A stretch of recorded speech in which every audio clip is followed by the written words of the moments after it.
ہم آج کل بھرپور کوشش کرتے ہیں کہ ہمارا دماغ بٹکا رہے، کسی ایک جگہ پر توجہ ہی نہ کرے. وہ کیسے؟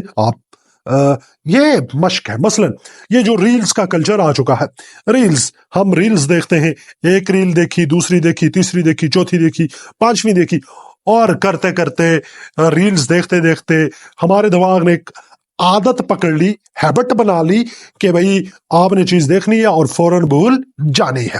تو اس ریل کلچر نے، یہ جو ٹک ٹاک پہ، ہمارے سوشل میڈیا پلیٹ فارم پہ جو ریلز ہیں، یہ بالخصوص ہمارے دماغ پر منفی اثرات مرتب کرتی ہیں. کیونکہ یہ ہمارے مائنڈ کو، ہمارے دماغ میں ایک عادت ڈیولپ کرتی ہیں کہ آپ نے ٹک کے نہیں بیٹھنا، آپ نے کسی ایک چیز پہ توجہ نہیں دینی، بلکہ آپ نے کسی بھی لمحے رکنا نہیں ہے، چیزوں کو دیکھنا ہے اور آپ نے بھول جانا ہے. کسی زمانے میں مجھے یاد پڑتا ہے، ہم شاعری دبا کے یاد کیا کرتے تھے، لیکن اب کی بار ہم جب شاعری تیار کر رہے ہوتے ہیں تو پڑھتے پڑھتے کہیں درمیان میں ہمیں پھر خیال آ جاتا ہے، ہم اس طرف مزید بھٹک جاتے ہیں. تو گویا ہم آج کل روزمرہ زندگی میں سوشل میڈیا کا استعمال کر کے اپنے دماغ کو متاثر کر رہے ہیں، بری طرح اس پر برے ایفیکٹس ڈال رہے ہیں.